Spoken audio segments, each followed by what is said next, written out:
Hello student, tally की इस कक्षा में आपका स्वागत है। आइए शुरू करते हैं आज का अध्याय।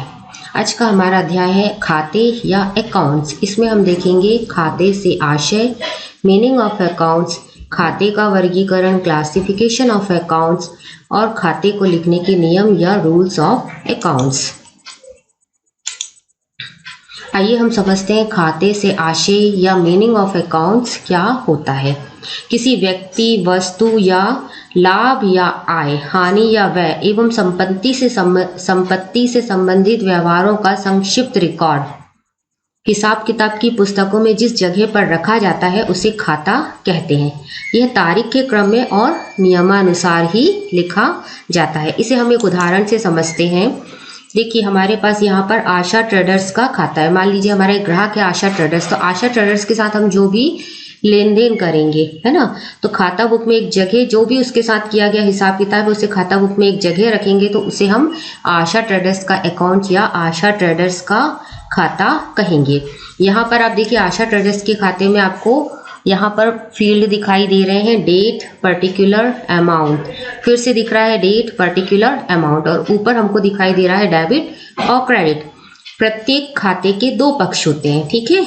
एक पक्ष को हम लोग नाम पक्ष कहते हैं, ठीक है, यानी डेबिट साइड, और दूसरे पक्ष को हम जमा पक्ष कहते हैं या क्रेडिट साइड कहते हैं। डेबिट साइड जो रहता है उसे लेफ्ट साइड लिखा जाता है, ठीक है, और टैली में इसी खाते को हम लेजर भी कहते हैं। और डेबिट लेफ्ट साइड होता है और क्रेडिट पक्ष जो रहता है वो हमारा राइट साइड लिखा जाता है। डेबिट को हम DR से शो करते हैं और क्रेडिट को हम CR से शो करते हैं। तो डेबिट साइड हमारा नाम पक्ष होता है और क्रेडिट साइड हमारा जमा पक्ष होता है, ठीक है। आइए हम आगे देखते हैं खाते का वर्गीकरण या क्लासिफिकेशन ऑफ अकाउंट। जो अकाउंट होते हैं वो हमारे 3 तरह के होते हैं। पहला होता है हमारा पर्सनल अकाउंट, जिसे हम व्यक्तिगत खाता भी कहते हैं। दूसरा हमारा होता है रियल अकाउंट, जिसे हम वास्तविक खाता भी कहते हैं। तीसरा हमारा होता है नॉमिनल अकाउंट, जिन्हें हम नाम मात्र के खाते भी कहते हैं। अब देखते हैं हम कि पर्सनल अकाउंट्स में क्या क्या आता है।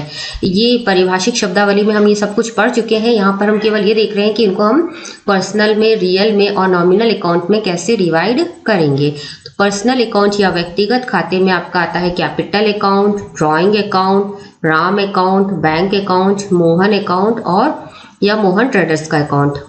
रियल अकाउंट्स में आपका आएगा machinery account, land account, cash account, furniture account और बिल्डिंग अकाउंट। इसी तरीके से नॉमिनल अकाउंट में आपका आएगा interest account, discount account, commission account, wages account, purchase account and sale accounts, ठीक। अब हम आगे देखते हैं खाते को लिखने के नियम या रूल्स ऑफ अकाउंटिंग। जैसा कि हमने अभी पीछे देखा कि हमारे खाते तीन टाइप के होते हैं, व्यक्तिगत खाता, वास्तविक खाता, नाम मात्र का खाता, है ना। तो व्यक्तिगत खाते के रूल क्या होते हैं हम ये देखते। देखिए, व्यक्तिगत खाते में पाने वाले को हमेशा डेबिट करते हैं और देने वाले को क्रेडिट करते हैं, यानी कि रिसीवर को हम डेबिट करते हैं और गिवर को हम क्रेडिट करते हैं। इसे हम एग्जाम्पल की सहायता से भी समझ सकते हैं। देखिए, राम को 1000 रुपये चुकाए। जब हमने राम को 1000 रुपये चुकाए तो इससे 2 अकाउंट प्रभावित हुए। एक तो राम का अकाउंट और दूसरा कैश अकाउंट।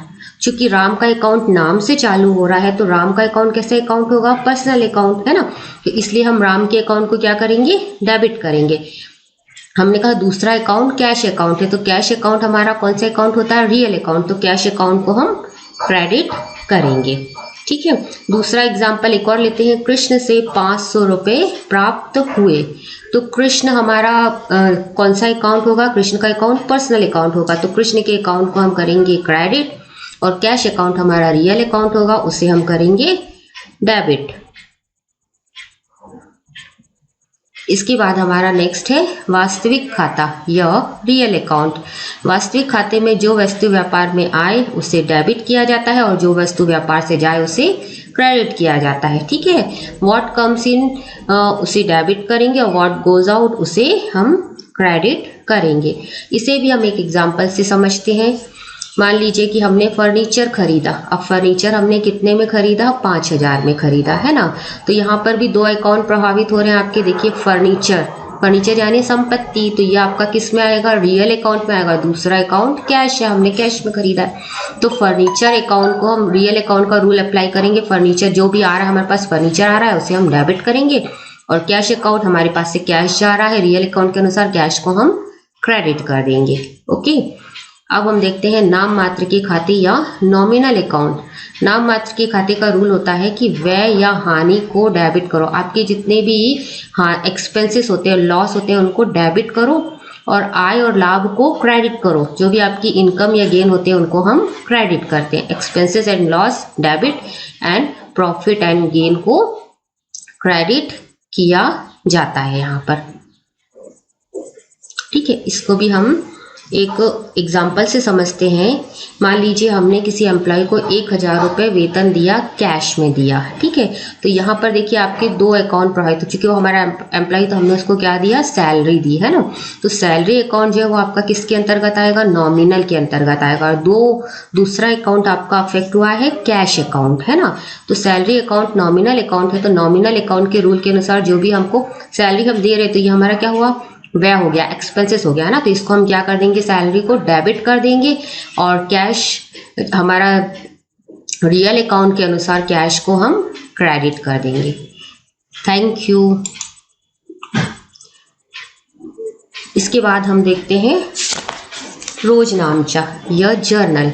जर्नल से में हम दो टॉपिक देखेंगे। जर्नल से आशय या मीनिंग ऑफ जर्नल क्या होता है, और दूसरा हम देखेंगे जर्नल का प्रारूप या फॉर्मेट ऑफ जर्नल क्या होता है। ठीक है, तो हम सबसे पहले यहाँ पर देखते हैं जर्नल से आशय या मीनिंग ऑफ जर्नल। हिसाब किताब रखते वक्त कोई भी एंट्री सीधे लेजर में नहीं की जाती है, बल्कि उससे पहले जर्नल में लिखा जाता है। उसके बाद उसके आधार पर ही खाते या अकाउंट्स बनाए जाते हैं। जर्नल को हम दैनिक लेन देन का लेखा जोखा भी कह सकते हैं। इसे हम डेट वाइज व डेबिट क्रेडिट के सहित ही लिखते हैं। यहाँ पर हम देख रहे हैं फॉर्मेट ऑफ जर्नल या जर्नल का प्रारूप कैसा होगा। देखिए इसमें भी हमने लिखा है डेट, पर्टिकुलर, लेजर फैलियो, अमाउंट जो डेबिट हो रहा है और अमाउंट जो क्रेडिट हो रहा है। तो जब हम कोई एंट्री करते हैं ना, जो भी ट्रांजेक्शन हम करते हैं, तो सबसे पहले हम उसकी जर्नल में एंट्री करते समय डेट डालते हैं कि किस डेट को हमने वो ट्रांजेक्शन किया है या लेन देन किया है। उसके बाद पर्टिकुलर में हमको नोट्स लिखना बहुत जरूरी रहता है। जैसा कि हमने यहाँ पर लिखा बिजनेस स्टार्टेड विथ कैश, मतलब व्यापार में पूंजी लगाकर व्यापार प्रारंभ किया। मान लीजिए हमने व्यापार में 20,000 की पूंजी लगाई, तो यहाँ पर दो अकाउंट प्रभावित हुए हैं, कैश और कैपिटल। तो हमने ऐसा लिखा पर्टिकुलर में कैश अकाउंट डेबिट और capital account to capital account. ठीक है, यहाँ पर नोट्स लिखना बहुत जरूरी रहता है। बिजनेस स्टार्टेड विथ कैश, ये हमने नोट्स दिया है। अब जर्नल में हम जो एंट्री करते हैं लेजर फैलियो में, वो कहाँ पर है? यहाँ पर हम लेजर फैलियो में उसका नंबर देते हैं। ठीक है, तो इसलिए हमने यहाँ पर LF लिखा हुआ है या लेजर फैलियो लिखा। लेजर फैलियो का नंबर उसमें दिया जाता है। अब जो अकाउंट डेबिट हो रहा है उसको डेबिट साइड में लिखा जाता है, और जो अकाउंट क्रेडिट हो रहा है उसे क्रेडिट साइड में थोड़ा सा नीचे लिखते हैं हम।